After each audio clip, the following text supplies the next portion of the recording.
Isang truck na puno ng lasong gas na huminto sa gitna ng lungsod. Ang gas ay bumagsak at mabilis na kumalat. Nakita ito ng 3 binata at kumuha ng isang posthumous na larawan. Sa lalong madaling panahon, isang tao ang pumasok sa restaurant at nahulog sa nakakumbinsi. Nag-foaming siya sa bibig at lumipas. Ang mga tao ay tumatakbo para sa ang kanilang buhay. Sinubukan nilang magtago sa tindahan ng kaginhawaan. Ang mga tao sa loob ng tindahan, nakalock ang pintuan at pinapanood habang sila ay nalason at nahulog. Ang lahat ng mga lugar ng lungsod ay napuno na may lason na gas. Ang mga taong lason ay nahulog sa lupa. Dumating si Yun Nam at ang kanyang pamilya. Mula sa hapunan at nakita ang nakakalason na gas sa kalangitan. Sinugod ni Yun Nam ang kanyang pamilya pabalik sa hotel. Ngunit nakita niya ang kanyang kapatid na nasa sasakyan pa rin. Lumabas siya ng sasakyan ng madali at nadulas at nahulog sa gas. Nagmamadali si Yun Nam at tinala ang kanyang kapatid. Siya ay lumitaw na lason at nagsimulang kumbula. Ang pamilya ay nag-scrambling upang bigyan siya ng first aid. Yun Nam at ang babaeng siya, nagkaroon ng crush sa dumating sa bintana at tumingin sa labas. Ang buong kalye ay natatakpan ng lason gas, ito ay kumalat pa itaas. Alam ni Yun Nam na kung nais niyang mabuhay, kailangan niyang umakyat. Ang kanyang kapatid na bae ay sasakit at hindi maaring dalhin. Nagdala si Yu Ju ng isang bakal na pipe at isang tablecloth upang makagawa ng isang simple stretcher. Dahil ang elevator ay napuspos sa gas sa unang palapag, hindi nila ito makukuha at kailangan umakyat sa hagdan. Nagpupumiglas sila sa rooftop ngunit natagpuan na nakalock ang pinto. Dumating ang manager ng tindahan upang buksan ang pinto. Gayunpaman nakalimutan niya ang kanyang susi. Ang pinakapangit na bahagi ay nakalimutan din niya kung saan siya inilagay. Ang susi. Mabilis na tumataas ang gas sa ibaba. Oras at pag-agos maghintay para sa walang tao. Nagmamadali sila sa ibaba upang mahanap ang susi. Ngunit naghanap sila sa lahat ng dako, ngunit hindi mahanap ang susi. Tanging, ang unang palapag ay may ekstrang susi, ngunit ang lugar ay napuspos ng gas. Sa oras na ito, ang TV. Sinabi sa mga tao na pumunta sa isang mataas na lugar upang maghintay para sa helicopter na dumating upang iligtas. Sinabi rin nila iyon. Ang maskara ay epektibo lamang sa loob ng 10 minuto. Kapag lumampas ka sa 10 minuto, hindi na ito epektibo. Sinabi ng manager ng tindahan na ang rooftop ay maaring mabuksan mula sa labas. Kaya't ang dalawa sa kanila ay nagpunta sa isang piraso ng baso. Si Yun Nam ay gumawa ng isang mapanganib na desisyon. Tumalon siya sa buong kalye at umakyat sa ang bubong at pagkatapos ay buksan ang rooftop door mula sa labas. Sinimulan niyang basagin ang baso. Gayunpaman, mahirap makahanap ng gayong matigas na baso sa mundo. Tinamaan niya ang baso ng masigasig sa kanyang makakaya, ngunit hindi ito break. Nagsimula siyang magtapon ng isang diskus upang subukang masira ang baso. Habang lumitaw ang isang maliit na tilad, ang kabuuan, salamin pagkatapos ay nasira. Nakakuha si Yun Nam ng isang lubid sa kaligtasan mula sa firebox at itinali ito sa paligid ng kanyang baywang at inilagay sa kanyang mga sneaker. Malapit na siya. Dumating ang kanyang ama upang pigilan siya at sinabing hindi namin kailangang maging warriors. Pagkatapos ay dumating ang kanyang ina. Gayunpaman, alam ni Yun Nam na walang makakaligtas kung siya naantala pa. Alam ni Yun Nam na hindi na siya makapaghintay, kaya't sinira niya ang kanyang ama at tumakbo palabas ng bintana. Tumalon si Yun Nam sa gilid ng bintana sa kabaligtaran. Masuwerte siya. Sapat na hawakan, ngunit hindi upang mahuli ang uwak sa kabilang linya. Kahit na si Yun Nam ay hindi pa rin produktibo. Sa edad na 30, ngunit patuloy siyang nag-ehersisyo araw-araw pagkatapos ng pagtatapos. Kalaunan ay umakyat siya. Pataas sa kabaligtaran ng gusali. Nalulugod din ang pamilya.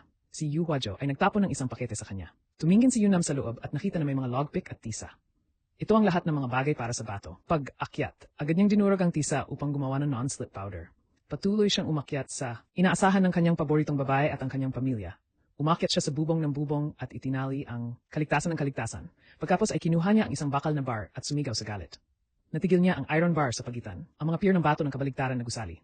Sa kasamaang palad, hindi siya isang unggoy. Sa kabutihang palad, hinawakan niya ang chain. Sa ilalim niya, isang walang katapusang kailaliman na nakakalason na gas na masisira ang kanyang mga buto kung siya'y nahulog. Bilang siya, umakyat, nakatali siya ng lubid sa cairn. Walang sinuman sa paligid upang pasayahin siya. Sa halip, umakyat siya sa kanyang buhay. Sa puntong ito, ang lubid ay hindi sapat na mahaba at walang paraan pabalik. Pagkatapos ay binigay niya ito, isang pagsubok. Yun Nam binuksan ang kaligtasan ng lubid. Si Yu Huajo ay sumigaw sa kanya ng may pag-alala.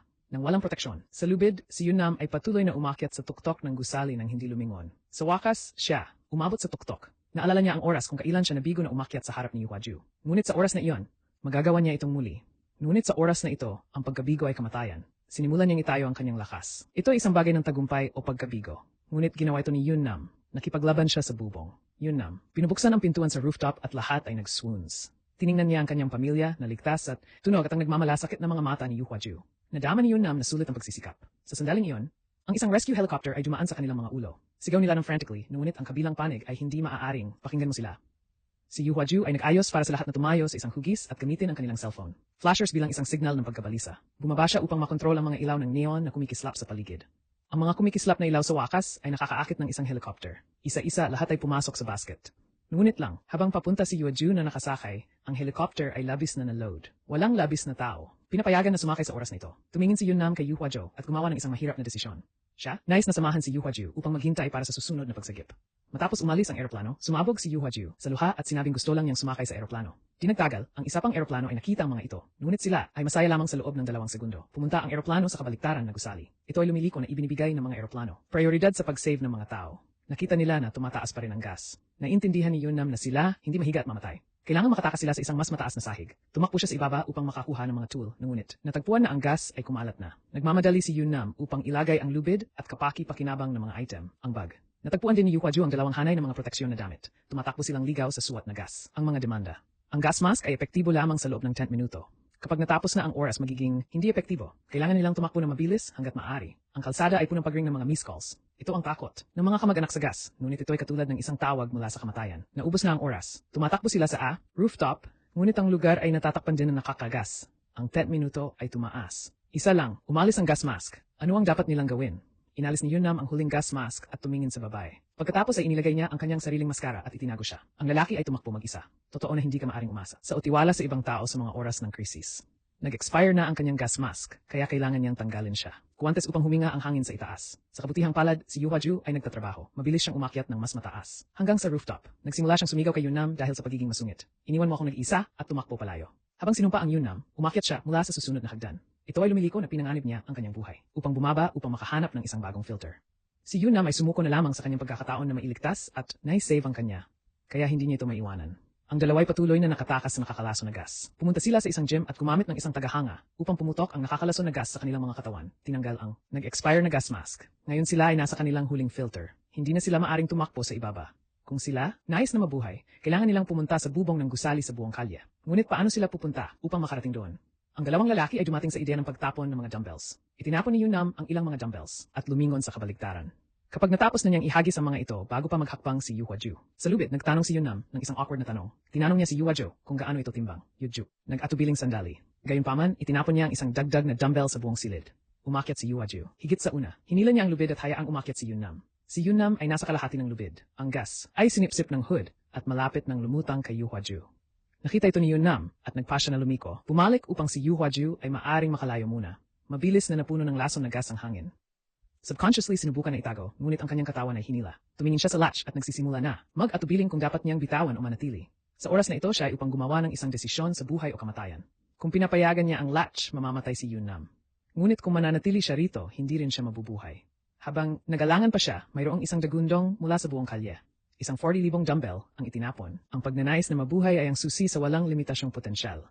Muli, ang 2 sa kanila ay nagawa upang mabuhay. Umakyat sila sa tuktok na palapag at inilipat ang lahat ng mga palatandaan at dummies na sila. Nagkaroon ng maraming tao dito. Napansin din sila ng helicopter. Bigla narinig nila. Maraming mga bata na humihingi ng tulong mula sa kabaligtaran na gusali. Nagkatinginan sila at pinili na iwanan ang pagsagip. Inilagay nila ang mga dummies sa lupa at inayos ito. Ang hugis ng isang arrow. Iniwan nila ang pagkakataon na iligtas ang mga bata. Sumunod ang helicopter, ang arrow at natagpuan ang mga ito. Ngunit pagkatapos lamang na iligtas ang mga bata, sumabog ang kalapit na istasyon ng gas. Ang gas ay pumasok tulad ng isang tsunami. Ang alon ng hangin ay siguradong gawing mas mabilis ang gas. Sila, kailangang makarating sa mas mataas na lupa. Itinapon nila ang kanilang mga kutson sa hagdan at tumalon. Tumakbo sila, hanggat maaari sa tuktok ng isang matangkad na gusali upang maiwasan ang nakakalaso na gas. Ang isang drone sa lalong madaling panahon ay nakita sila at sinundan sila. Ang kanilang mga imahe ay nai-film at nai-broadcast ng live sa internet. Ang pagsagip, ang koponan at maraming tao sa harap ng screen ay nababahala tungkol sa kanilang kaligtasan.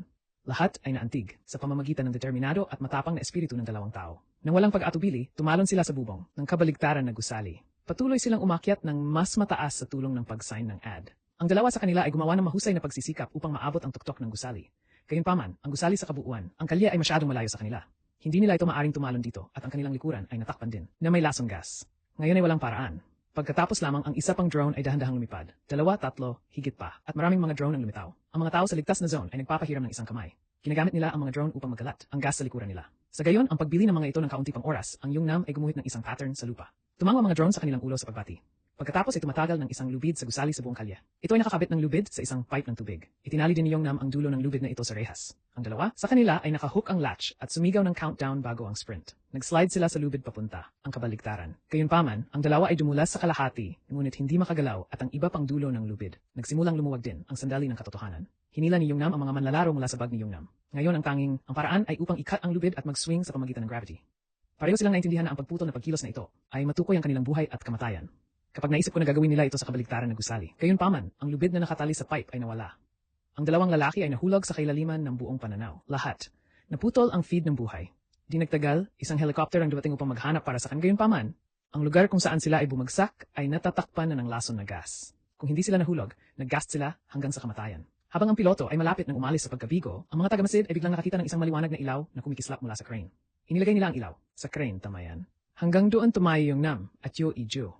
Buhay pa sila at pa rin, umakyat. Hindi sila sumuko sa huling sandali. Naniniwala sila sa bawat isa at umakyat. Sa pinakamataas na lugar sa lungsod ng isang hakbang ng paisa-isa.